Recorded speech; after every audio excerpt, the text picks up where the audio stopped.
Now we're going to go to our top story. It's serious stuff here, everyone. It's in the news, and Illinois Governor Rod Blagojevich has been arrested on federal corruption charges. This is a live shot. It's out of Chicago.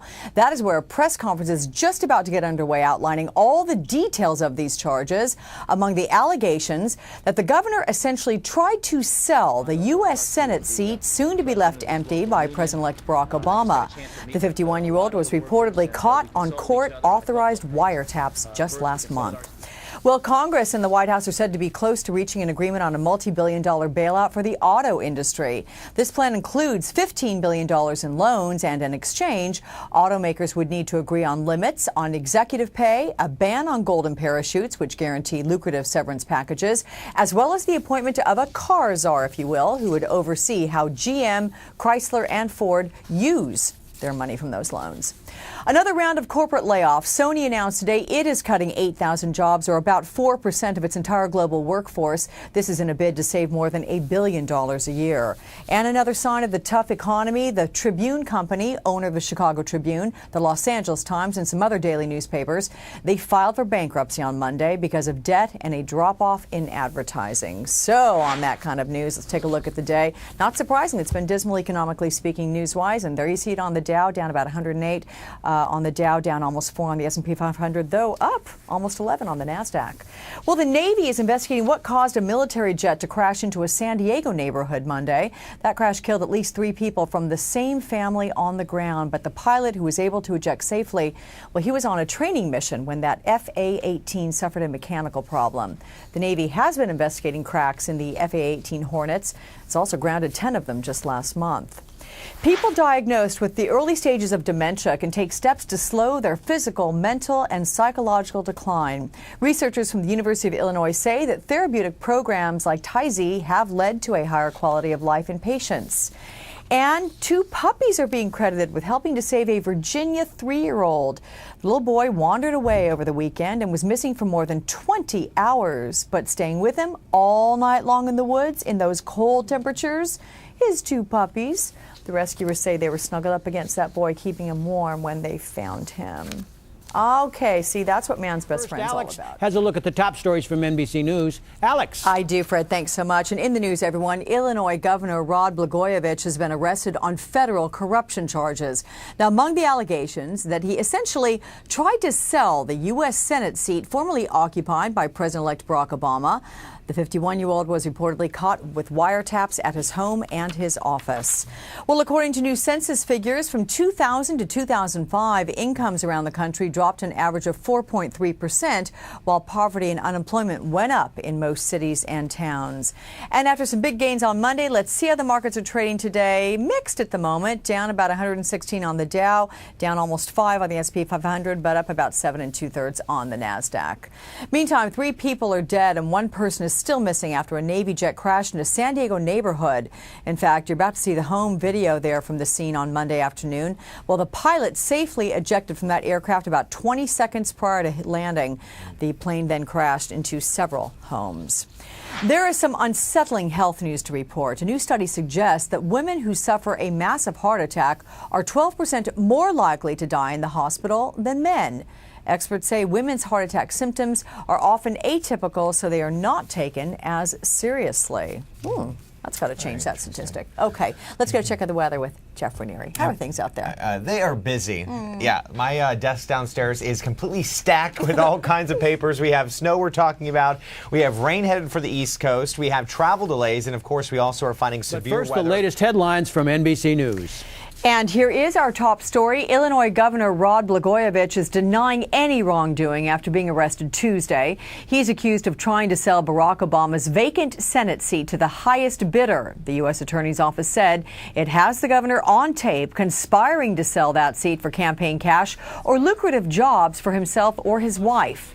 Coming up in just a few minutes, Fred's going to be speaking with veteran Chicago Tribune columnist Clarence Page about this scandal. Meantime, a senior administration official says that the White House and House and congressional Democrats have reached an agreement in principle on loaning $15 billion to the auto industry. Now, the plan, which could be voted on as early as today, creates a car czar to oversee restructuring plans, which would need to be completed by March. Restrictions on executive compensation would also be part of that plan. So 2.5 hours into this trading day, let's check out how the markets are performing. And they're up on all this news or other indicating factors. 136 up on the Dow, 14 2/3 up on the S&P 500, and just a scotch over 29 up on the NASDAQ.